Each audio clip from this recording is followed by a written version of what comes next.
Salam əziz dostlar, şəxsi əşyalar verilişi efirdədir.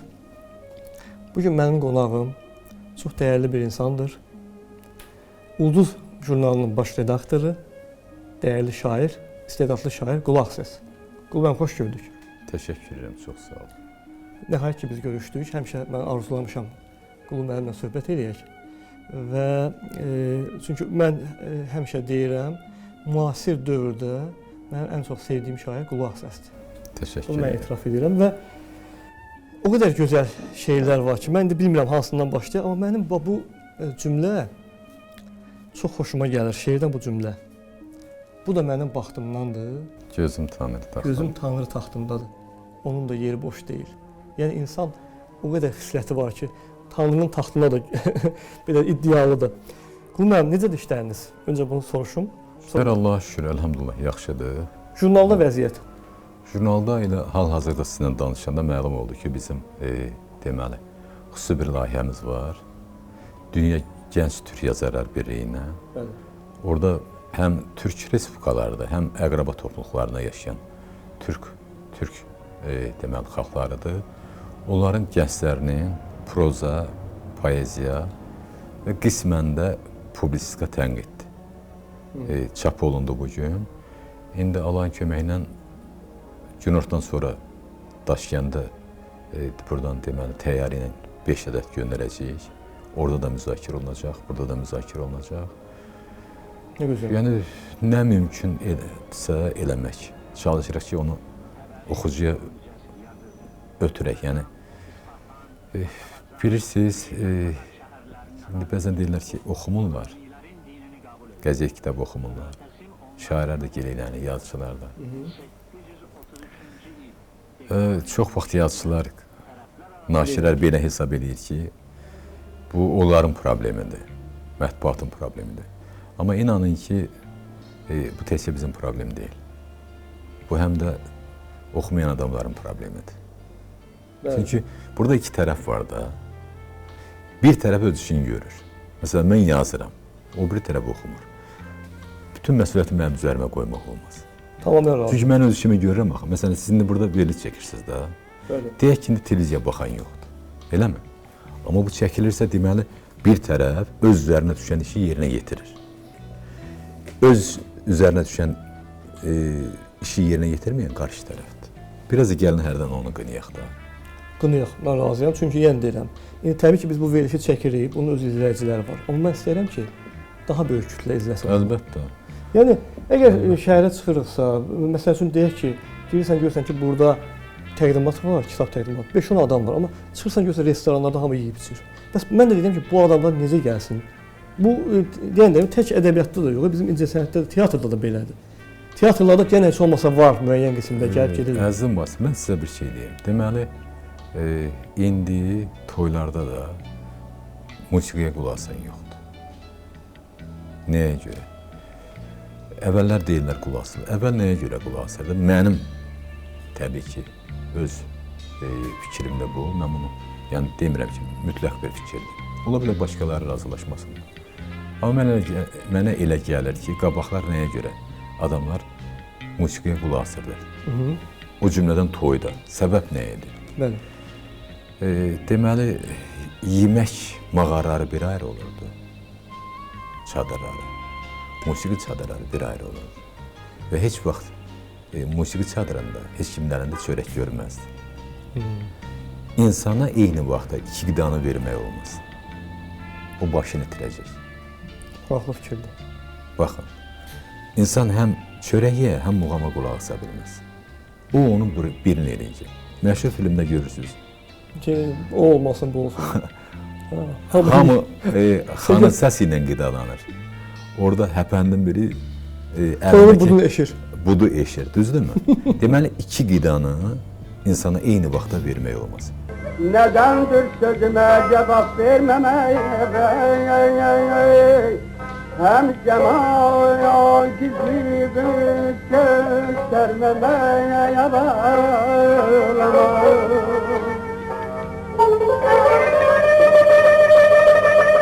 Mənə gəlir ki, biz yəni təqdimatda kimə necə çatdırmaq. Biraz düşünməliyik. O cümlədən verilişlərdə kreativlik artmalıdır. O cümlədən məsələn kitab təqdimatları mənim düşüncəmə görə tamam fərqli olmalıdır. Artıq adamlar eyni təqdimatlardan bezir. Bəli. Eyni adamların iştirakından beziyib, eyni çıxışlardan, eyni mətnlərdən. Hətta adamlar var ki, onları görəndə bilirsən ki, hara gedir və nə deyəcək. Və gedib görürsən ki, yanılmırsan. Yəni gözlənilməzlik deyən bir şey olmalıdır. Sizin veriliş üçün mən düşünürəm ki, o qədər də uğurlu adam deyiləm. Mənim deməli daim gəzirdiyim, həmişə yanımda olan çox az şeylər var. Onlardan biri mənim çiyin çantamdır ki, Bəli. az qala bütün ölkə onun içindəki ilə maraqlanır ki, görəsən orada nə var? Çünki mən onu heç vaxt yanımdan boşlamıram. Həyətə düşəndə, toya gedəndə, heç bir yerdə, hətta elə yer olur ki, orada dövlət idarələri gedəndə xahiş edirlər ki, onu qoyun. Mən xahiş edirəm ki, icazə verin, götürüm. Aydındır. Amma orada Yəni Çin, mən ümumiyyətlə cibimə heç nə qoya bilmirəm. Bütün problem buradadır. Demək, buradan tamaşaçılara deyirəm ki, cibimdə heç nə olmur mənim.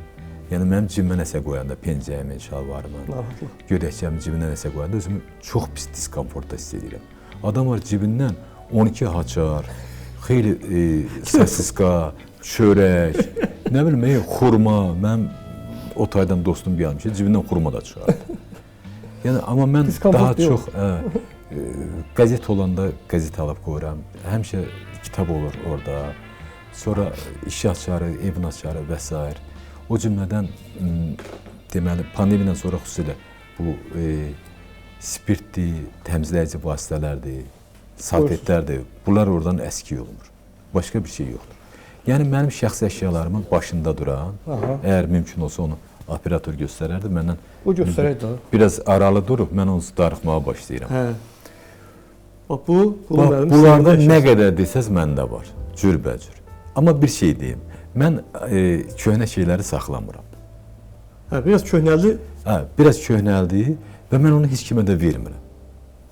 Mən onu atıram gedir. Nəyə görə? Çünki varların mənim köhnə nəyəməsə ehtiyacı yoxdur. Kasıblarsa özüm biraz orada, özüm də kasıb olduğuma görə bilirəm ki, kasıblar qürurlu olur. Yəni kasıba nə isə versən, onun pisinə gələcək. Ona görə ona təqdim edirəm. Bir də eynəkdir ki, artıq uzun illərdir. Bu eynək deyil mi? Yox, evdə də eynəklər çoxdur. Deməli, uzun illərdə artıq hətta mən elə gəlir ki, Mövlüd Süleymanı demişəm, mən elə anadan eynəklə doğulmuşum.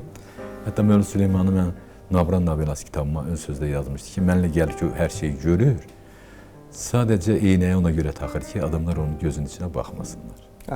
Bu da bir maraqlı fikirdir, amma inanın ki, belə deyil. Doğrudan da, yəni, həyat elə gətirdi ki, mən elə doğrudan da eynəkli doğulası oldum və şəxsi əşyalarımın içində, kolleksiyamın içində eynəklərim çoxdur. Hər arada getsəm, gözüm optikanı axtarır, mütləq ki, görüm, orada daha başqa nə tapmaq olar, daha maraqlı nə ola bilər və mütləq də o mənə yaraşmalıdır. Yəni, özümü rahat hiss eləməliyəm onun içində. Hal-hazırdakı eynəkdə özümü o qədər də rahat hiss eləmirəm, onu da deyim.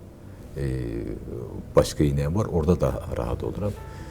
Peki, o eynək taxasız? Yox, o evdədir, onu özümdən götürməmişim. Yəni, şəxsi əşyalarım, şəxsi kolleksiyam o qədər... Əsas bu iki detaldır. Çünki mən onları saxlamıram. Və saxlayan adamlara pis baxmıram, amma belə təəccüblə baxıram. Necə saxlayır? Məsələn, kimsə deyir ki, mən birinci sinifə gedəndə çantamı saxlayıram, yaxud nə bilim, anam mənə filan şey almışdı, balaca vaxt onu saxlayıram. Mən düşünmürəm. Bunun da səbəbləri nə ola bilər? Bakıda çox ev dəyişmək. Bəli. Çünki hər dəfə köçəndə, o kasıb köçəndə axı onun malı artır. Elə bir evində 2 dənə yük olur, amma köçəndə məlum olur ki, evində o qədər aynı. Ora-bura köçməkdən indi evdə yer olsa belə, imkan olsa belə, mən belə xoşlamıram. Bir də mənim indi evdə olsaydınız görərdiniz, əgər göstərsəydim, bilmirəm, göstərəcəyim yoxsa yox. Mən ümumiyyətlə yazandan sonra onu mütləq aparıb gizləyirəm. Niyə? Bu da uşaqlıq travmasıdır. Balaca vaxtı biləndə ki, mən şeir yazıram, uşaqlar lağ eləyirdi. Mən onu yazandan sonra aparıb gizləyirdim ki, evdə tapıb onu oxuyub məni lağ eləməsinlər. Gülməsinlər ki, şeir yazır. İndinin özündə də mən yazandan sonra, esse olsun, nə olsun, onu mütləq gizləyirəm. Amma indi elə ki, mən onu dəmə qoyuram. Hal-hazırda tutaq ki, bir silsilə şeirlərim var. Hərdən götürüb baxıram, deyirəm ki, yox, hələ qoy Hələ dəm alsın. hələ dəm alsın, sonra mən onu üzə çıxaram. Aydındır. Yəni yazıb gizləmək kimi bir şəxsi kolleksiyamı araşdırsaz. Şakiriniz var. Şakirəm var. Və bir də şəxsi kolleksiyamda bir sirrini də deyim. Mənim xəttimi, köhnə yazılarım var ki, özüm oxuya bilmirəm. Niyə? O qədər xəttim pisdir. Latınca yazmısınız? Yox, əgər mən kirillə yazmağa başlasam, bu mənim özümdən asılı deyil. Bəli. Birinci hərfi kirillə yazsam, mətni kirillə yazıram. Birinci hərfi latından yazsam, latından yazıram. Çünki mənim kirildə böyük bir təcrübəm var və mən onu unuda bilmirəm. Mən bu şeir yazmaq prosesi belə deyək, o deyil, bu belə asan proses deyil də. Sizdə bu formadadır, yoxsa bu istənilən vaxtı bunu edə bilirsiniz? Deməli, texnar olaraq, profesional olaraq istənilən vaxtı yaza bilərəm. Və bunu dəfələrlə təcrübədən keçirmişəm. Məsələn, kimsə dostunun, tutaq ki, nəvəsinin ad günü olub, xahiş edib ki, nəvəmin ad günüdür. Ona hədiyyə. Yarım saat içində yazıb göndərmişəm. Deyib ki, çox sağ ol, bəs mən gözləyirdim ki, nə vaxt keçər falan. Yəni, o, hətta belə sifarişlə, mətnlə yazmışam film üçün və s. Qısa vaxtda? Onlar qısa vaxtda, bəli. Amma, yəni, bunlar tək-tük nümunələr olur. Və yaxud da ki, Bakıda, o cümlədən Gürcüstanda, qəbristanlıqlarda mənim şeirlərim var. Başdaş üzərində? Bakıda, rayonlarda və s. Bəli. Bakıda hansısa bir ana övladını itirib, mənə zəng vurdu ki, mənim oğlum 23 yaşında qəzada ölüb. Mən ona nə deyə bilərəm? Nə deyim ona, necə deyim, eləmirəm. Deyib ki, yəni, istənilən şeyi ödəməyə hazırıq sizə, istəyirik. Mən heç nə deyəməmişəm ki, mən bunu eləyəsi deyiləm, amma yazmışım. Bəli. O cümlədən öz doğmalarım üçün də yazmışam. Şeylə gətirib ki, yazmışam. Yəni, o sifarişli olar, yazılar da olub, hərdən. Amma mən onları təbii ki, yəni, öz canımdan, qanımdan saymıram. Onlar mənim ögey balalarım. Bəli, bəli. Hətta balalarım da deyildi. Elə ki, mən onları aparıb qoymuşam yetimlər evinə. Mən onları küçəyə tullamışam. Hətta küçəyə də tullanmamışam. Kiməsə vermişəm ki, apar bunu saxla. Aydındır. Yəni, bu şəkildə. Amma bu biri yazmaq məndə, yəni,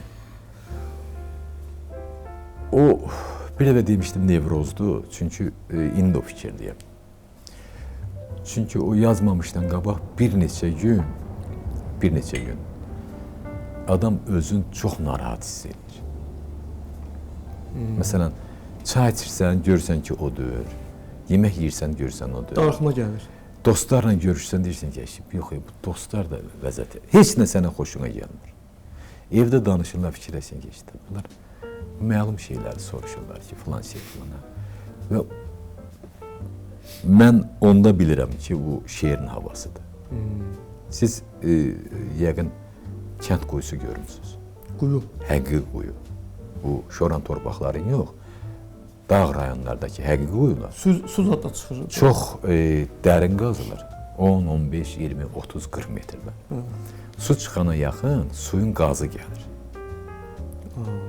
Və kənkanlar deyirlər ki, məsələn, 13 metrdən sonra bilirlər ki, suyun qazı gəlir. Onda işləmək çətinləşir və orada qiyməti qaldırırlar. Məsələn, 5 metrdən qazır, aydındır, quyunu. Yəni, 5 manatdan metrəsi qazır, hər metrə, misal üçün, 5 manat alacaq. O məqama çatanda? O suyun qazı gələndə orada işləmək çətinləşir, qaldırır 100 manat. Bu xüsusi nəyə anlamlı? O su gələndə, o, deməli, o çuxurda işləmək çətinləşir. Həddən artıq çətinləşir. Məsələn, o, tutaq ki, bir saata yarım metr qazırdısa, indi o yarım metri 3 günə qazır. Səhət üçün də ziyandır, nəfəs almaq olmur. Bəli. Ondan sonra o quyunun suyu gəlir. Qulman, mənim deməli elə bu əşyalardan ki danışdınız, bizim ənənəvi sualımız var. İlk şəxsi əşyanız yadınıza gəlir. Bu nə olub? Mənim yadımdadır ki, bir neçə əşya mənim üçün doğum olub.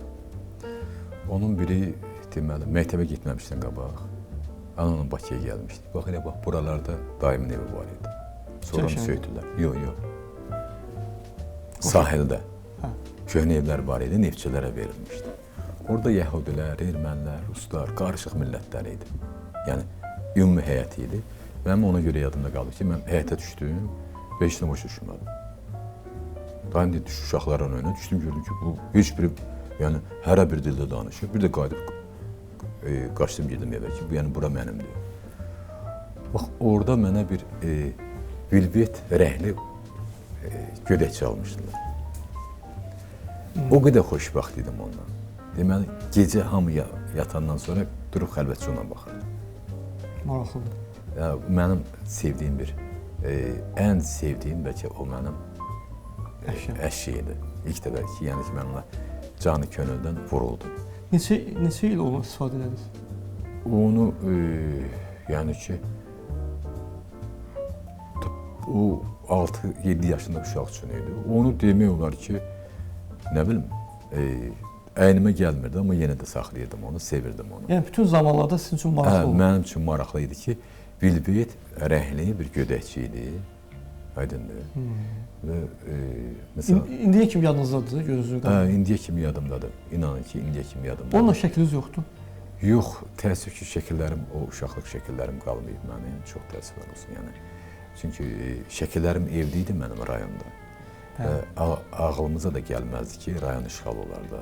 Bizim orada evimiz var idi. Ağdamda. Hər şeydə belə orada idi. Yəni, heç ağla gəlməzdi ki, işğal olar, qalar nələrsə. Və hər şey qaldı orada. Və orada şəxsi əşyalarım içində qardaşım mənə Azərbaycan Sovet, bax, indi biz elə məhz onun yanındayıq. Azərbaycan Sovet ensiklopediyası var idi. Çox baha idi. Qardaşımdan xahiş eləmişdim. Mən o cildləri evdə saxlayırdım. Məktəb vaxtı. Çox sevirdim onu. Əşyalarım, şəxsi əşyalarım içində mənim Ulduz jurnalının deməli, pasifikası var idi. O illərdəki? O illərdəki. Məktəbdə oxuyanda Ulduza, Azərbaycana ədəbiyyata yazılmışdım. Və anamın səhv eləmirəmsə bir 2 aylıq pensiyası ona getmişdi. O cümlədən Gənclər qəzetini. Və mən çox sevinirdim ki, yəni ki, tutaq ki, müəllimlə, 1-2 müəllim və mən Paştalyondan Ədəbiyyat qəzeti, Gənclər qəzeti, Azərbaycan jurnalı və Ulduz jurnalı alıram. Mənim üçün böyük fəxr idi. Yəni, qonşular gəlirdi, maraqlanırdı, baxırdılar, aydındır. Mən o vaxt yazılmışdım və onu sevə-sevə qoruyurdum onlar evdə. Yığmışdım, saxlayırdım. Əgər olsaydı, məsələn, o şeylər mənim üçün çox dəyərli olardı. Bir də bizim ailəmizin sevdiyi bir əşya var. Bu da uşaq balaca olanda hər şeyi almışdı ona. Qohum, qonşu, qardaş, bacı, iş yoldaşları. Onların içindən bir dənə ayı balası var. Bəli. Məhz onu seçdi. Və indi 4-cü kursda oxuyur, hələ də onu sevir. Biz də hamımız onu sevirik. Və deyim ki, 8 martda biz ona adı Şirindir. 8 martda, hər 8 martda biz o Şirin kukla var, ona ad günü edirik. Tort kəsirik. Doğrudan, maraqlıdır. Doğrudan. Və mən yadıma bir şey düşdü, bir məsələ. Kuklaya indi Qul Məmgil ad günü edirlər. Biz 2001-ci ildə... Yox, indi hal-hazırda eləmirik, amma indi onu qoruyub saxlayırıq. İndi Şirin deyirik, indi çox istəyirik onu. Və biz Rusiyaya gedəndə, Dağıstan sərhədində, uşağın kürəyində idi o. Baxdım ki, bu avar idi, o yoxlanış. Bəlkə, zabit. Onu gülməyə tutdu ki, Rusiya keçən adam kürəyində də ayı balası. Və biz onu məmnuniyyətlə, onu Kremldən belə daşıdıq. Yəni, uşaq onu qədər istəyirdi, o vaxtı balaca idi. İndi də biz onu, bütün o aksesuarların içində, biz o Şirin dediyimiz ayı balasını çox sevirik evdə. Yəni, evdə nə olursa olsun, onun yeri bir başqadır. Çox maraqlıdır. Bir dənə mən də bir xatirə danışım. Biraz məndə həvəs yarandı, kung fu. Kung fuya həvəs yarandı.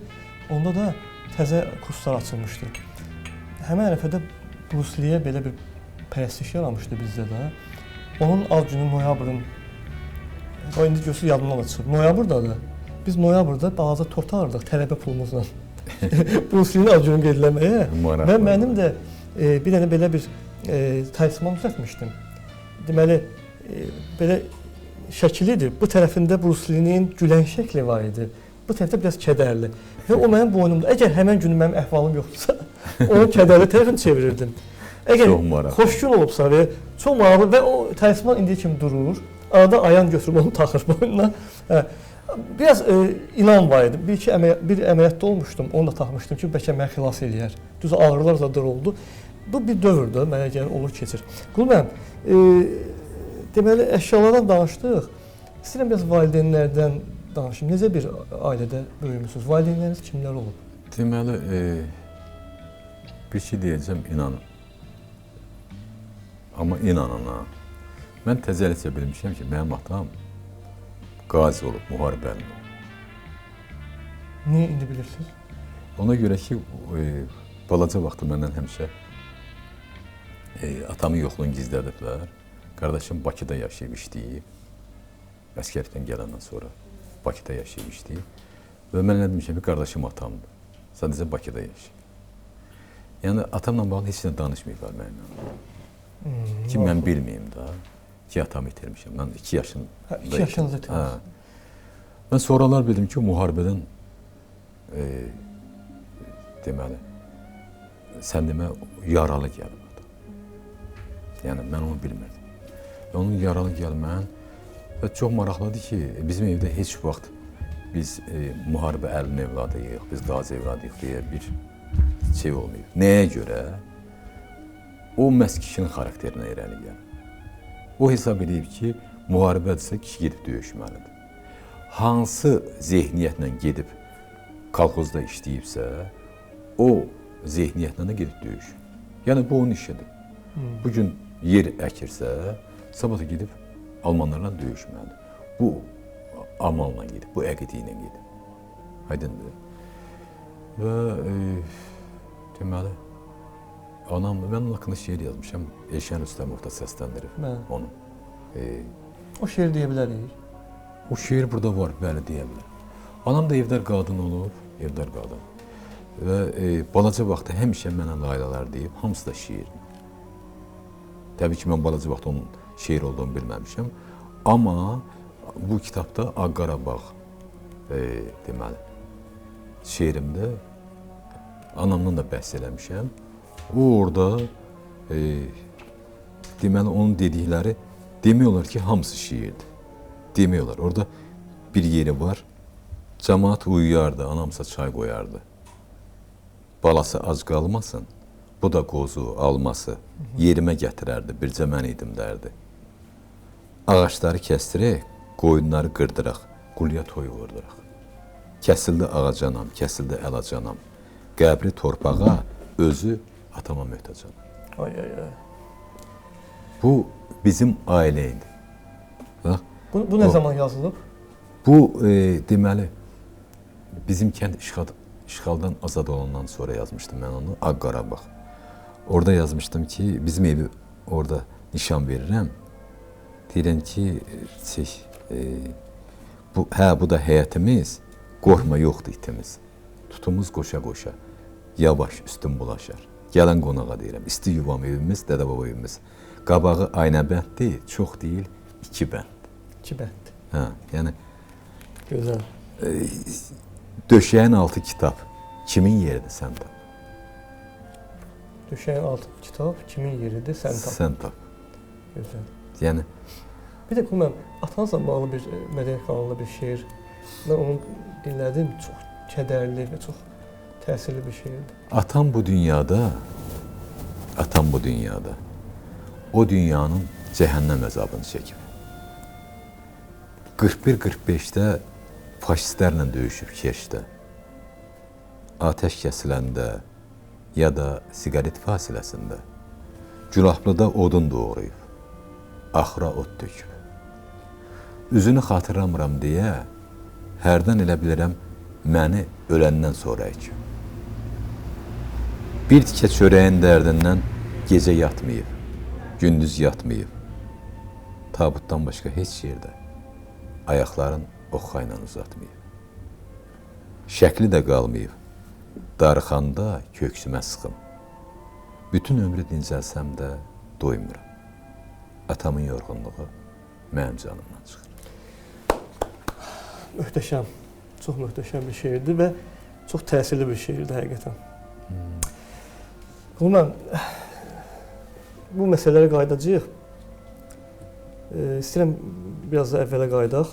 2005-2006-cı illərdə Space TV-də biz işləyirdik və onda səhər verilişi var idi. Düz mən onda efirdə işləyirdim, amma səhər verilişində bizim dostlarımız Afaq Vasif qızı, Lalə Əliyeva bunlar işləyirdilər və onda mən ilk dəfə sizi orada görmüşəm. Orada mənim bir şeirimə klip də çəkilmişdi. Bəli, hətta deyəsən operator Ülviyə çəkilmişdi. Ülviyə, bəli, Nəbatat bağında Bəli. mələk rolunda çəkilmişdi. Meşələr hamısı. İndi mən onu tapmaq istəyirəm, evdə bilmirəm hara qoymuşam. Həmən klipi? Ağaclar hamısı kürəkən, qayın. Hansı paxıldısa yamacın, şişdi. Meşə görməmişdim belə arxayın. Mən belə narahat dağ görməmişdim. O yalı adlayan dumandı, tüstü, siqaret zəhrimar qoyurmu görək.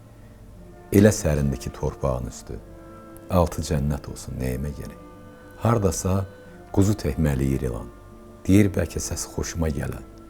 Bu tüstü dumanın içində inan bir eşq havası var. Başına gələn. Meşəni əynimdən soyunub burada, ilan vuran kimi oyanıb burada, təzədən yatasan torpağın üstə.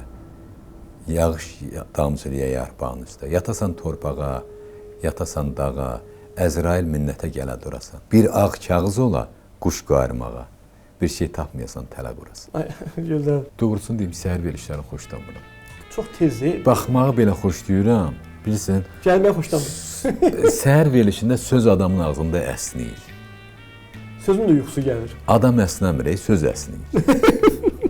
Ona görə ki, səhər verilişləri hamısı maraqsızdır. Və hamı da yoldadır, fikirləsən kim baxacaq? Düz baxan da var. Mən səhər verilişlərinə əsnəmək üçün baxıram. Maraqlıdır. Qulum, niyə Ağsəs?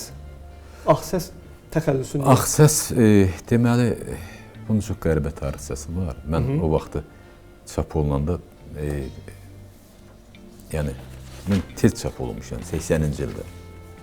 Çox tez çap olunmuşdum, amma sonralar Zeynalov kimi çap olunmuşdum soyadımla. Sonralar mən istədim ki, Ağsəs kimi çap olunam, qoymadılar. Niyə qoymadılar? Onu qəbahətdir. Atamın adıdır, yəni çox maraqlı. Atanızın adıdır? Bəli, atamın adıdır, yəni başqa bir şey yoxdur. İlk kitabımda o Sənsən hər yerdə yazmışdım ki, atamın adı olduğunu orada qeyd eləmişdim. Ağsəs olmağa. Yəni, elə ondan mənə qalan ən gözəl miras hesab edirəm ki, onun adıdır. Və burada mənim əziz dostumu mütləq xatırlamalı olacağam. Çünki onu demişdi və yazmışdı. Məmməd Nazimoğlu çox dəyərli bir jurnalist, satirik. O bir də demişdi ki, biləndə ki, mənim atamın adıdır. Demişdi ki, mənim atamın adı Ağsəs olsa, mütləq şair olar. Artıq yəni, sənin atanın adı bəs eləyir ki, sən şair olasın. Həqiqətən də. Çox uyğundur. Qulu Ağsəs bəs eləyir. Və o addan Türkiyədə var. Və burada yoxdur. Bir də nadir addır. Nadir addır. Türkiyədə var amma. Mən qızımın adında ona uyğun olaraq Ağsu qoymuşdum. Çox təəssüf olsun ki, Ədliyyə Nazirinin işçiləri heç cürə razılaşmadılar. Ağsu adına? Hə, yəni qızın adını istəyirəm Ağsəs, bu da... Yəni Ağsu rayon adı olduğuna görə razılaşmadılar? Ona görə razılaşmadılar. Sonra su qoydum, ona da razılaşmadılar. Sonra Alsu ilə razılaşdıq. İndi də yəni ürəyimdə, elə evdə su deyirik ona, evdə. Qoy dostları Alsu desin. Hə, dostları Alsu deyir. Bilmirəm valla. İndi tərcümələr eləyir təkcə öz adı ilə. Sizin yolunuzu davam edir qızınız? O ingilis ədəbiyyatı ilə tərcümələr eləyir. Müxtəlif tərcümələr. Maraqlı və... Əvvəl hekayə yazırdı. 10 yaşında kitabı çıxdı. Sonra keçdi, ingilis dilin nəsə müəllimi ona çox sevdirdi. və ingilis ədəbiyyatı mütəxəssis olmaq fikrinə düşdü. Artıq illərdir. Və tərcüməçi kimi çalışa bilirlər. İndi tərcümələr eləyir, bəli. Qul müəllim, bir də maraqlı olur ki, siz da 80-90-cı illərdə sizin şeirlər Ulduz jurnalında çıxıb və illər keçir siz həmin jurnalın baş redaktoru olursunuz. Bu da maraqlı bir paradoksdur. İnanın ki, mən o vaxtı Ulduz jurnalına yazılarım getməyə belə qorxurdum. Bir də bəyənilməz. Bəyənilməz, təhlükəli idi. Yəni hər şey ola bilərdi. Amma yəni adamın ağlına gəl. Amma çox bir qısa müddət keçdi. Söhbət 1994-cü ildə gedir. Mən orada 90-cı ildə çap olundum, Ələkbər Salasadı. Məni çap elədi və əlimi sıxdı. Dedi ki, sənin növbədən kənar verir. 4 il sonra o baş redaktor olanda məni şöbə müdiri çağırdı. Və mən bir ay işləyə bildim. Çünki jurnal çıxmırdı.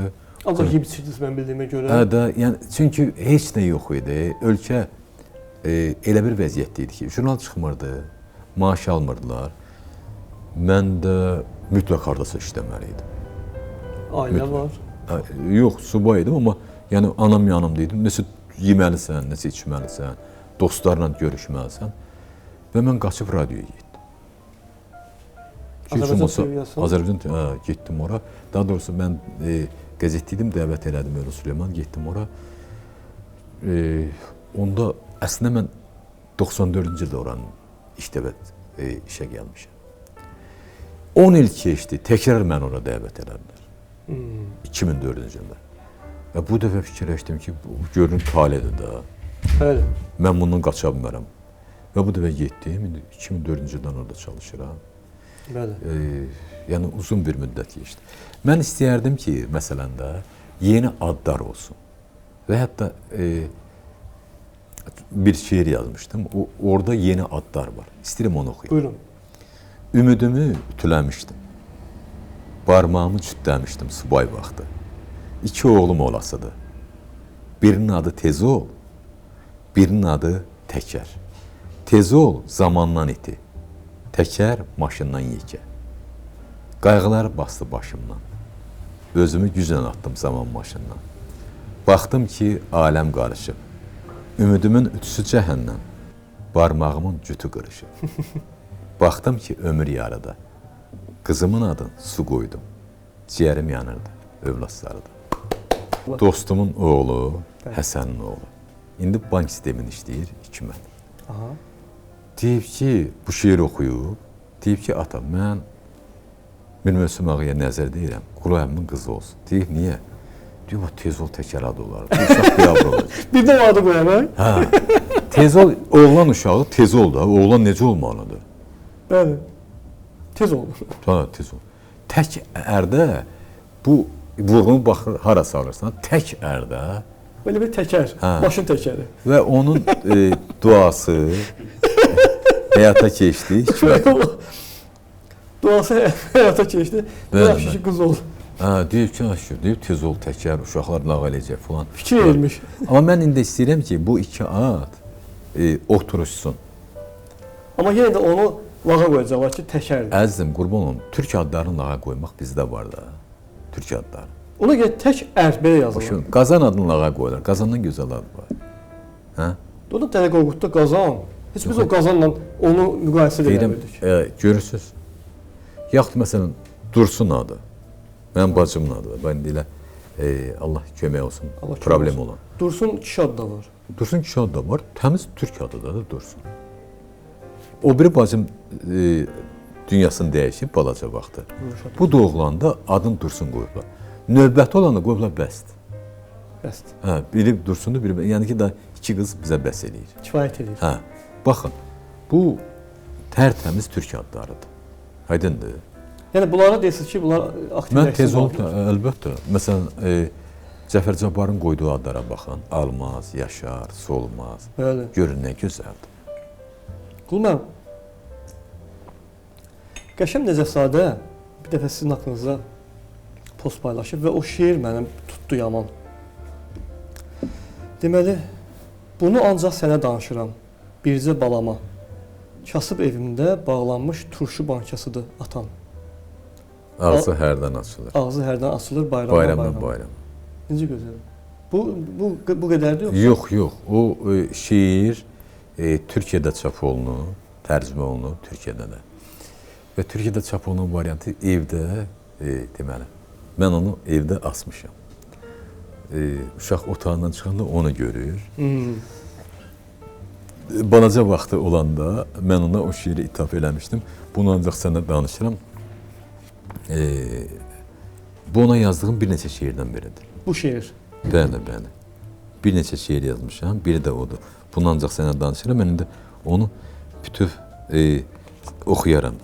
Bizim evimizdə də bu turşu bankəsi tez-tez atılır, biz də yəqin kasıbıq. Yəqin ki. Bunu ancaq sənə danışıram, bircə balama. Kasıb evində bağlanmış, turşu bankasıdır atan. Ağzı hərdən açılır, bayramdan bayrama.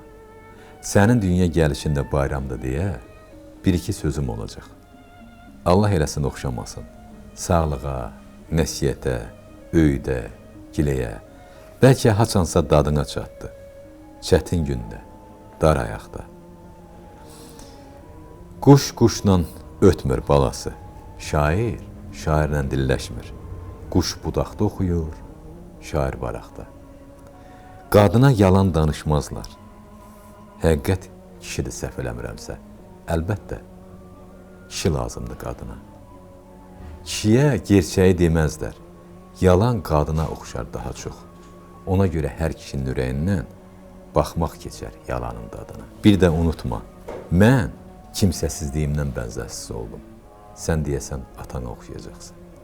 Bu qədər balası, gezdi uyu, gör göyüzü, nə qədər qayğı keçdi. Gecənin kürəyinə ulduzdan filtə qoyur. Oy. Gözəl, gözəl şeirdir. Bunu siz olaq yazmışsınız. Uşaq balaca olanda. Uşaq balaca olanda. Hə, balaca olanda ona yazmışdım. Bir neçə şeir yazmışdım ona. Çünki mənim, yəni, mənim üçün ümumiyyətlə hər bir uşaq möcüzədir. Uşaqları çox sevirsiniz? Həddən artıq. Məsələn, əgər quşlar, bir də uşaqlar sizi görənə qorxsa, siz yaxşı adam, siz ümumiyyətlə adam deyilsiniz. Aha. Bir quşlar, bir də uşaqlar. Siz görəndə qorxursa? Qorxsa deməli, sizdə mənfi enerji var, nəsə var. Quş görə səndən qorxmuyor. Bir də uşaq. Uşaq görəndə, əgər uşaq belədir ki, adam üstünə gəlir. Bəli. Tanımadığı adamın, o bilir ki, o onu sevgi ilə yanaşır. Uşaq hiss edir də yəqin. Hiss edir, bəli. Mən uşaqları çox istəyirəm. Mən deyim ki, mənim bir uşaq qrupum var. Bu futbol azarkeşi qrupudur. Mən həm də futbol azarkeşiyəm və Səbail klubunun azarkeşiyəm. Mən o uşaqları, 10-15 uşaqdır, başıma yığıb, Səbail oynayanda bayıldı, aparıram ora. Bizim üçün ayrıca rəhbərlik yer ayırıb. Hətta bir 5 uşağa da forma veribdi. Başdan ayağa olar Səbail formasında. Biz gedib orada futbola baxırıq və uşaqlar deməli istədikləri qədər orada çığıra bağıra bilirlər, enerjilərini dağılırlar. Mən də onlara qoşulub Bu ənənə davam edir. Əlbəttə. Qul mən, qızınızla bəs dostluq edirsiniz? Nə dərəcədə dostluq? Valla, mənə gəlir ki, yəni o qırmızı çizgini deyək, keçməmək şərti ilə biz deyəsən əməli başlı dostluq. Çox yaşlı dostluq və yəni və bu dostluqdan məmnunsunuz?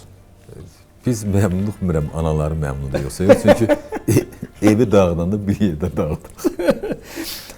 Yox, dostluq, həqiqətən dostluq və mən sevinirəm ki, çox sevinirəm ki, mənim evdə bir, yəni, elə bir dostum var da, məsələn, istəyənlər ki, indi artıq mən ondan yardım alıram və çox sevinirəm. Məsələn, məsləhətləşirsiniz. Son yazımda mənə İngilis dilində 2 söz lazım idi, bir cümlə və bir söz, düzgün yazılışı. Biri ekstra time idi, o birisi də narahatçılığa əsas yoxdur, İngilis variantı. Otaqdan otağa, mən ona WhatsApp-da yazıram ki, mənə kömək lazımdır. O da dərhal kartın göndərir, 4169 arxasına verirəm. Deyir ki, hər şey ödənişləndir. Hər şey ödənişləndir və oradan orada pul köçür.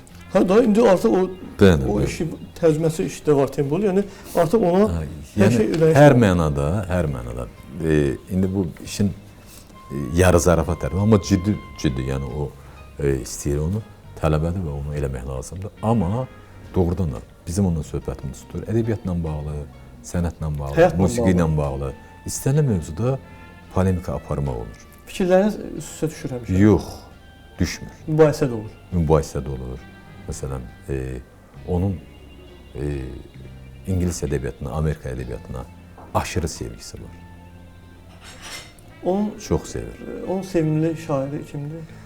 Onun sevimli şairi Qulaq səs deyil. yox, deyəsən Shakespeare-dir. Maraqlıdır. Ancaq mən öz sevimli şairim qulaq səsdən bir dənə də cümlə deyəcəm. Atamdan xeyir-dua almaq üçün qiyamət gününə salsaydım toyumu. O balaca bir şeirdir. Sağ salamat ölsəydim, üst başını sığır basmış yol kimi. Qəfil bir söz eşitsəydim, dil açan Lalanın ilk dəfə dediyi sakit ol kimi. Kefim ala buludda körəlsəydim, şimşək qurusaydı gözüm suyuna. Atamdan xeyir dua almaq üçün qiyamət gününə salsaydım toyumu. Gözəl. Qulum, sizin ən məşhur şeirlərinizdən biri də bunu hamı bilir. Görsən üşürsən, yandır özünü. Bu şeirdir. Amma mən o qədər şeylər qeyd eləmişəm burada. İndi o şeir çox məşhurdur, çox eşitmişik onu. Bax, belə bir fikriniz olub. Qulaq səs deyir. Adam var, yay tətilini Skandinaviya meşələrində marallarla keçirir.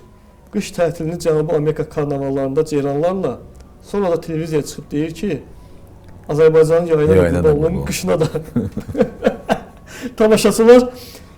tamaşaçılar da onun vətənpərvərliyinə baxıb kövrəlirlər. Üstəlik mənə nümunə göstərirlər ki, sən niyə elə deyil? Ağa Zəfərli yazmışdı.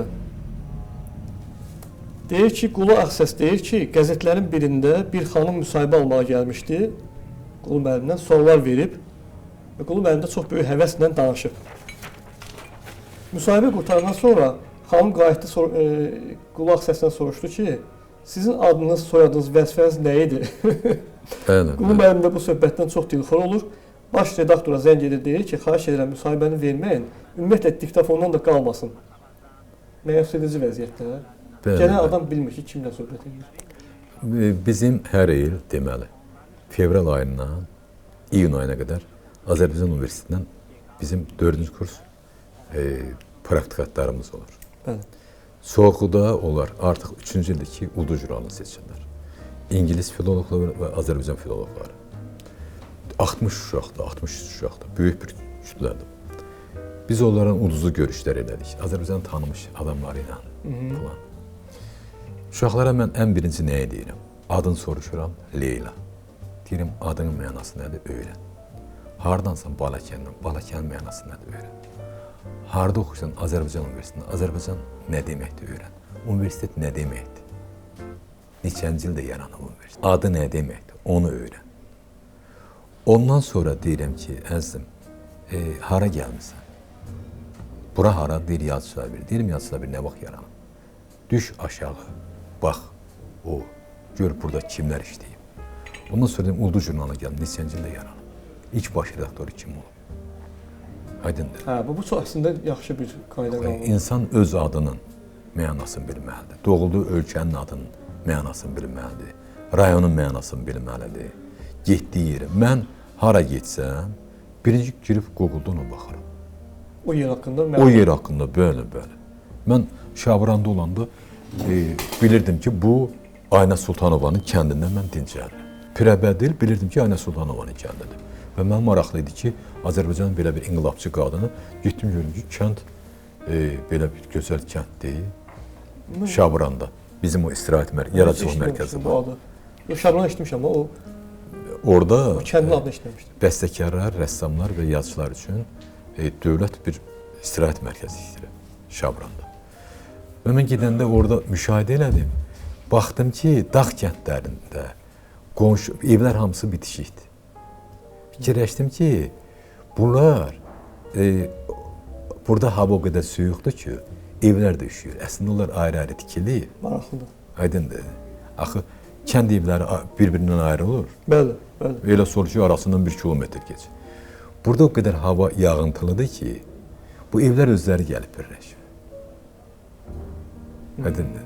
Və Maraqlıdır. mən bilirdim ki, bu Ayna xanımın, Sultanovanın, yəni kəndidir. Təxminən o evi bilməz ki, hansı Yox, evləri var. mən o evi bilmədim. Yəni Maraqlı bildiniz ki, bu kənddə. Pirəbədil maraqlandım ki, Pirəbədil niyə görə etimologiyası nədir? Hansı versiyalar var? İndi mən onları açıb demək istəmirəm, çünki bir neçə versiyası var, dəqiq olanı bilmirəm. Hansıdır? Yəni niyə görə Pirdir bunun adı? Kim gəlib qalıb burada? Bəli. Şabran Dəvəçi yolundan kim gəlib keçib? Hansı şeyx gəlib? Kimin adı inandı? Və bu şeyxin adında olan kənddə hansı inqilabçıları var? Bunun qardaşı, özü və bu kənddən Şabranın icrabatçısı olmuş, hər saat icrabatçısı qadın olmur ki, xanım var. Aydındır. Və mən bilirdim ki, burada neçə əhali var. Mən artıq o kəndə çatmamış, burada nə qədər adam yaşadığımı bilirəm. Hə, bu maraqlıdır. O kəndə Və araşdırdım. gedib oradan işləyən adam, həmin o istirahət mərkəzində işləyən adamlardan, o kənddən olan adamlardan soruşanda nə qədər əhaliniz var, bilməyən də mən onlara dedim ki, bir maraqlarında siz nə qədərsiniz? Burada yaşayırsınız. Burada yaşayırsınız, aydındır. Mən uşaqlara əlbəttə ki, ilk növbədə istəyirəm ki, uşaqlar Azərbaycanla bağlı, özləri ilə bağlı, yəni insan özünü tanıyanda, onun üçün həyat maraqlı olacaq. Mən yəni bu yaxınlarda Nigar Poladla söhbət edirik. Ramiz Quliyevin dəfnində. Dedi ki, siz hər dəfə bu müsahibə verəndə mənim süjetim belə olur falan, xoş sözlər. Dedim, Nigar, əslində bu enerjini mən sizdən alıram. Yəni adam var ki, gelsən verilişinə danışa bilmirsən. Hətta hərdən olur ki, mən fikirləşirəm ki, görəm mən nə vaxtsa ümumiyyətlə televiziyada danışmışam. O dərəcədə kilitlənirəm. Maraqlıdır. Yəni kimlə danışmaq? O çox önəmlidir. Bir mənalı şəkildə. Ona görə məsələn Maqsud İbrahimbəyov, Rüstəm İbrahimbəyov deyəndə ki, mən yalnız filan jurnalistə Rusiyada yaxud Azərbaycanda danışaram. Mənim acığım gəlirdi. Bu nə eqoizmdir? Sonralar başa düşdüm ki, bunlar o adamla danışmaq istəyir ki, soruşmasın ki, Maqsud müəllim, siz harda doğulmusunuz? Sizin məşhur şeirlərdən biri, yaxşı pəhrizi var istirabların. Bəzi şeirlərin hekayəsi var. Bəzi xoşbəxtliyin qafiyəsi var. Buludlar yağış yox, toz əleyirlər. Ulduzlar yağmur hiss eləyirlər. 5-3 arzu etməz ömrüm qalığı. Didir başımızı kəpək balığı. Kəpək balığı. Daş-daş oynanılan bir ayna bənddir. Aman umduqları amana bənddir. Nə talant, nə vergi, nə sehir. Adam günü axşam edir bekarçılıqdan. Yaxşı pəhrizi var istirabların. Nə özüm kökəldim, nə kitablar. Orijinal və fərqli bir şeir. Sonra bu şeirinizdə çox deməli sosial şəbəkədə gördüm. Əkinçinin havaya atdığı bir ovuc toxum ulduzlar bar vermədiyindən qızarar. Şeir sirdi, Adam. Şeir sirdi adam. Sirri bağırmazlar. Ulduzlardan utan. Bu qədərdir, düzdürmü? Bəli. Bir də bu fikir var. Dönüb baxırsan ki, sevgidə üçüncü yox, ikinci adam artıqmış. Necə maraqlı bir fikirdir. Mən o şeir deməli çıxandan sonra Əsəd Cahangir deyirlər paylaşıb. Orada yazıb ki, yəni ona öz rəyi ilə yazmışdı ki, təqdir eləmişdi ki, doğrudan da bu tamam bir yeni baxışdır, köhnə və yeni baxışdır məncə həm də bu. Yəni sevgidə deyirlər üçüncü adam artıqdır da. Bəli. Məşhur ifadə. Amma təsəvvür edin ki, tutaq ki da iki adam bir-birini sevirsə, burada ikinci adam olmur. Ona görə deyirəm sevgidə. Yəni bir adam olur. Sən dönüb bu olmalısan. Yəni artıq özünlə bağlı hər şeyi unudursan, yalnız onu düşünürsən. Və sən görürsən ki, Ona görə mən deyirəm ki, Leyli Məcnun əhvalatı yalandır. Hansı Leyli? Məcnun Leyli. Hansı Məcnun? Leyli Məcnun. Leyli dönüb Məcnun olur, Məcnun dönüb Leyli olur. Aydındır. Təbrizdə kitabım çıxdı, elə Yorğun Ağac adı ilə. Yorğun Ağac adının kitabınız çıxdı. Kitabım çıxıb, bəli. Onun bu dünyada heç kəsə demədim. O dünyada soruşsalar sən kimsən? Gözümü yumub ağzıma səcəm. Deyəcəm ki, altındakı skamyada bir yol öz oturmayan Yorğun Ağacı. Və bu il təbrik ad günümdə mən təbriklər yazmışlar. Orada bir nəfər yazmış ki, bütün yorğun ağaçların adından sizə təbrik edirəm. Ağaclar təbrikdir. Əladır. Bir də mən istəyirəm bu şeirdə deyəsiniz, günəş xəstə dünyaya şüa verəndə gələ. Hə, çox da salıb dünyanı eynəyəm gözdən, nə olar? Ağız suyu ilə bitir dodaqlı sözdə, nə olar? Ölüm nə çətin işdir, gör nə gözəl cəzam var. Dörd tərəfin köpəksə, demək mühafizəm var. Yer tərpənir tərpənsin, sallanarsan budaqdan, bir də gördün əl edir kimsə sənə, uzaqdan. Nə lazım, uzaq başı bircə otağın ola, gecənin bir yarısı, qəfil qonağın ola. Sevəsən bu gəlişi başdan ayağa kimi, küstürəndə ağlıya qoydun da çağa kimi. Gedəndə könlünü də yalvar yapış apara. Gün görməmiş dərsin, gün çıxmamış apara. Gedə, bir də qapından əcəl girəndə gələ. Günəş xəstə dünya, şüa verəndə gələ. Çox gözəl şeirdir. Bir də Vaxtan Kikabiziyə aid bir yazmışsınız. O Vaxtan Kikabiziyə aid yazdığım şeir, çox sevinirəm ki, Gürcüstan deməli ən nüfuzlu ədəbiyyat qəzetində çap olundu. Tərcümə olunub. Çap olundu. İbn Məmməd tərcümə elədi. Gürcüstan qəzetində çap olundu. Nüfuzlu qəzetdə. Və İmir bəy mənə dedi ki, bunlar üz qabına, yəni klassikləri, tanınmış adamları falan verirlər. Nadir hadisələrdəndir ki, hallardandır ki, mənim şəklimə də məhz üz qabına vermişdilər. Amma mənim daim dinlədiyim və çox sevdiyim bir, yəni deyəsən bu sənətçidir. Çox nadir halda mən kiməsə şeiri tap eləyirəm. Onun biri Səxavətə yazmışdı.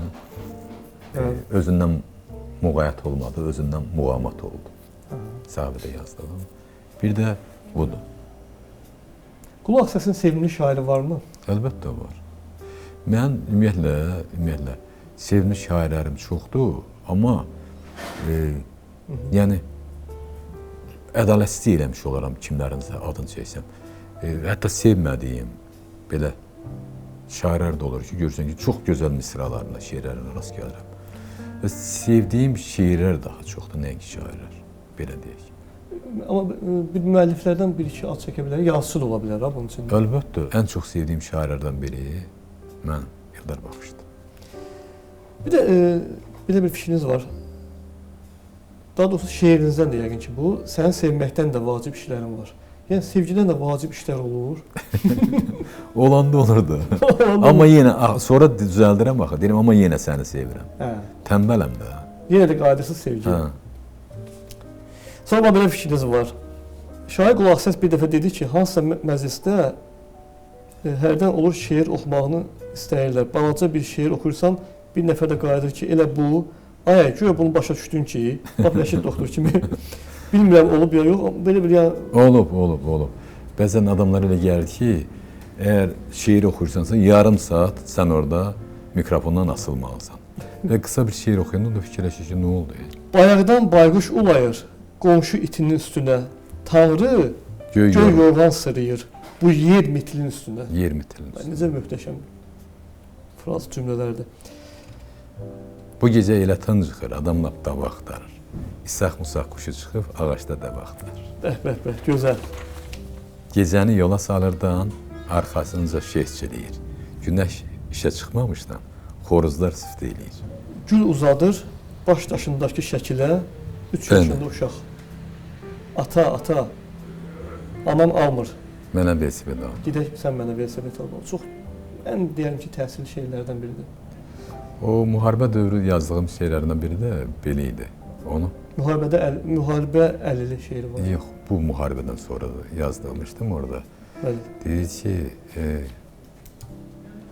hər gözün sıxanda şəhid anası əri dişini sıxar. Olmadı, bu ki olmadı. 4 şəhid atasının dişlərini saydım, 32 olmadı. Hiç olmaz. Çox təsirli şeydir. Qulman, belə bir mərhələdəyik, konkret suallar və konkret cavablar. Bəli. Sevdiyiniz aktyor, Şəfiqə Məmmədova salamlayırıq, görkəmli aktrisamız. və bir də Hamlet Xanızadə. Sevdiyiniz rejissor, Sevdiyim rejissor Ceyhun Mirzəyev. sevdiyiniz bəstəkar, Sevdiyim bəstəkar Tofiq Quliyev. sevdiyiniz futbolçu, Sevdiyim futbolçu Zinəddin Zidan. bəli. Topu bacısı kimi sevdi Zinəddin Zidan. O şeiri yazmışam. Teatrlara gedirsiniz, teatra münasibətiniz.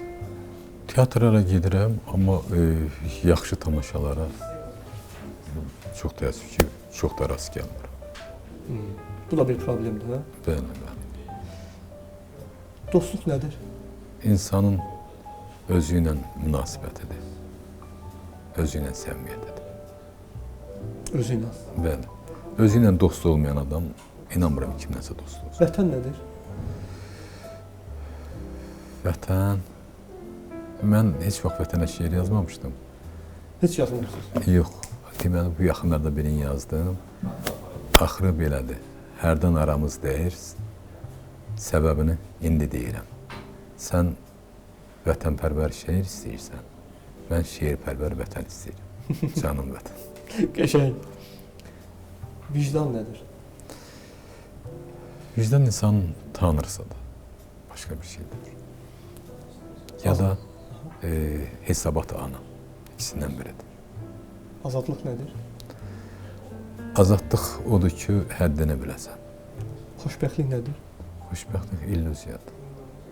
İlğımdır. Sən onu burada axtarırsan, o başqa yerdədir. Gedirsən ora görürsən ki, yox, gəldiyin yerdə qal. Həyatda ən çox reallaşan və reallaşmayan arzularınız varmı? Əlbəttə, reallaşan arzularım da var, reallaşmayan da, amma mən keçmişdən yaşayan adam deyirəm.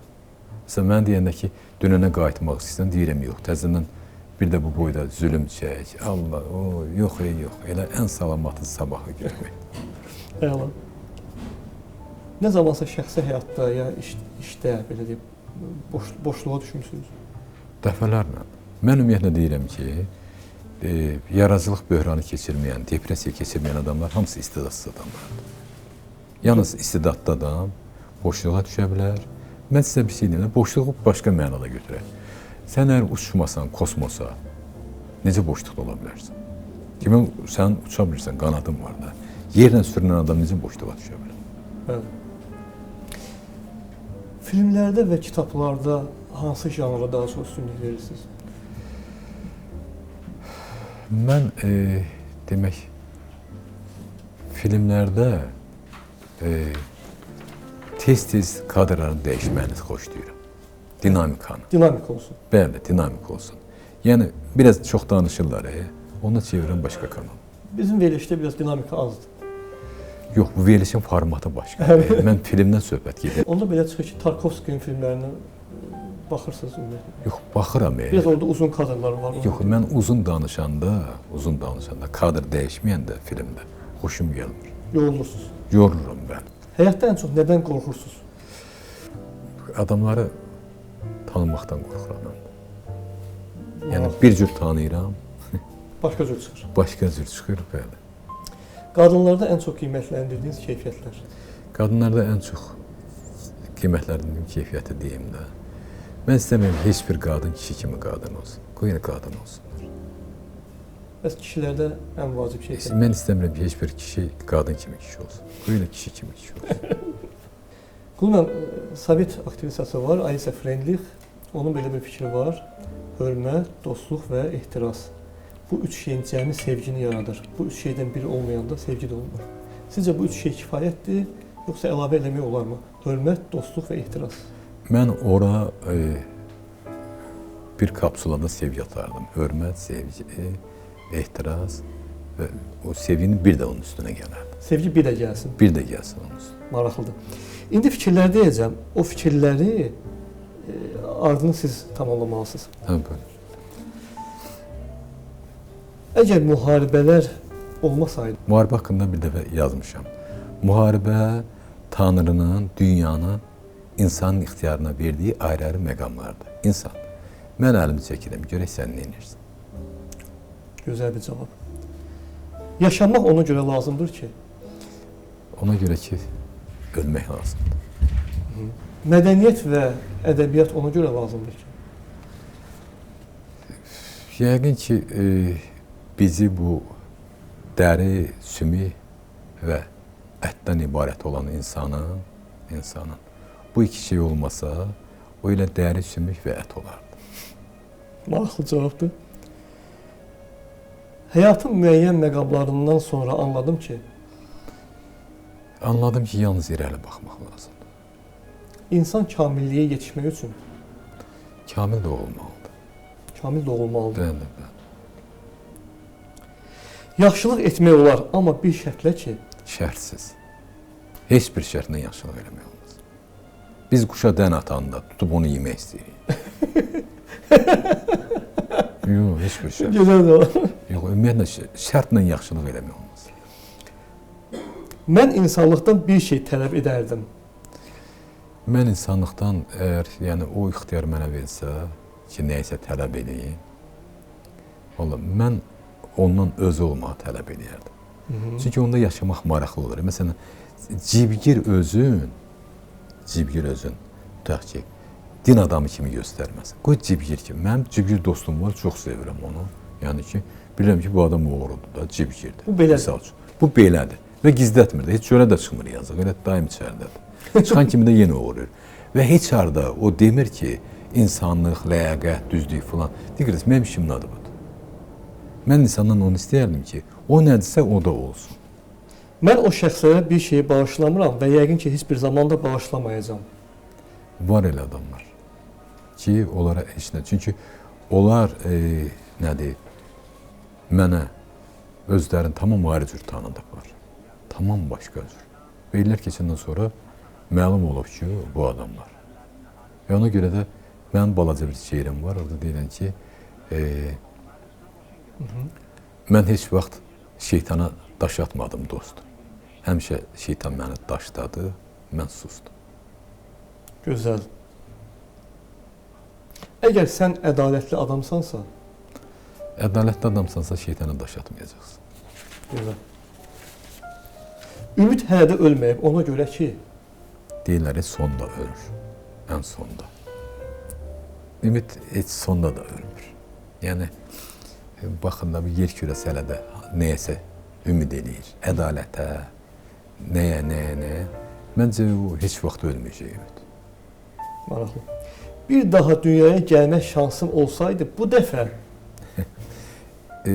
Bir daha dünyaya gəlmək şansım olsaydı, yer kürəsində, keçmiş SSR məkanda, Qafqazda, Cənubi Qafqazda, Azərbaycanda, Ağdamda, Gülahlıda, Məmmədxanlar məhəlləsində, Ağsəkinin evində də olardı. əla. Mən o adamlara həsəd aparıram ki, Mən o adamlara həsəd aparıram ki, onlar hamıya həsəd apara bilirlər. əla. Həyat nədir? Həzərət, cəmi 3 suala cavabdır həyat. Kim, heç kim, hara, heç hara, nə vaxt, heç vaxt. Gözəl. Ölüm nədir? Ölüm gerçək həyatdır. Həyat yalancı ölümdür. Ölümsə gerçək həyat. Çox gözəl bir cavabdır. Və sonda gənc nəsillərə bir tövsiyə kimi bir fikir olsun. Gənc nəsillərə mən həmişə tövsiyəm odur ki, bizə qulaq asmayın. Bizə qulaq asmayın. Bəli, yaşlılara qulaq asmayın. Niyə? Çünki elə şeylər var ki, onu ancaq gənclikdə eləmək olar. Biz indidən onları özümüz kimi davranmağa çağırırıq. Bu düzgün deyil. Uşaqlar haransa dağıtmalıdır, gənclər dalaşmalıdır, enerjilərini dağıtmalıdır, avtoşluq eləməlidir. Aydındır. Yəni biz də o dövrü keçmişdik. Biz də o dövrü keçdik. Biz özümüz eləmişik, istəyirik ki, uşaqlar eləməsin. Bu ədalətsizlikdir. Qulu mənim çox fərqli cavablar oldu və sonda bizim hədiyyələşmə mərasimi var. Bu bir ritual kimidir. Bu kitabda mən sizə verdiyim üçün Ənvər Həsənova Vida, mən sizə başqa bir kitabımı hədiyyə edəcəm. Yox, mənə bunu verməmisiniz, onu vermisiniz. Bunu vermişəm. Bəli. Bunu verməmisiniz. Bəs mən niyə belə yadıma Yox. Deməli, bu mənim ikinci kitabımdır və Ənvər Həsənov dünyasını dəyişəndə Bizim də uşaqlığımızın son gecəsi bitdi. bəli. Ona görə bu Hamımızın sevimlisi, hamımızın. bəli. Ruh şad olsun və Amin. Azərbaycan filmində çox gözəl işlər Mən görürük. çox təşəkkür edirəm ki, belə işlər görürsünüz təmənnasız. Bu çox gözəl hədiyyədir mənim üçün. Bir də Seyran Səxavətin kitabını hədiyyə etmək istəyirəm. Bir stəkan hava. Seyran Səxavətin demək olar ki, məndə bütün kitabları var və lap belə orta məktəblərindən onun oxucusuyam. İndi də sevinirəm ki, dostuyam və onun bir sözü var. Səndə mənə aid nə var? O deməkdir ki, adam yazı istəyir, şeir istəyir. Gözəl. Və o sizi çox istəyir. Mən də onu təbii ki, çox istəyirəm. Qulum mənim, ənənəvi olaraq siz də mənə nəsə hədiyyə Mən sizə deməli yeni kitabımı gətirmişəm və heç nə yazmıram, çünki növbəti görüşdə yazacağam ona inşallah. Hələ vasifə deyəcəyim sözü tapıb deyəmirəm. Ona görə ki, mən vasifədən daha çox onun təxəllüsünü istəyirəm. Bir qız atası kimi. Mən Ayanı daha çox istəyirəm, uğurlarına sevinirəm. İstəyirəm ki, elə bir söz yazım ki, orada Ayan da olsun. Və daha çox bilsin ki, bu ona ünvanlanır, Əmi payı kimi. Və bunu bir müddət öncə Tahir Əmraslanov mənə kitab bağışladı, mətbəxlə bağlı. Deyir ki, bunu mən Ayana yazıram ki, cehizlik üçün, cehiz payıdır bu. İnşallah. Bunu məndə dediyi ikinci bir fikir oldu. Qul mən, burada da, bu bizim şəklimizdir. Mən istəyirəm ki, bunun ardına nəsə bir fikir yazasınız və sizdən mənə xatirə qalacaq o fikir.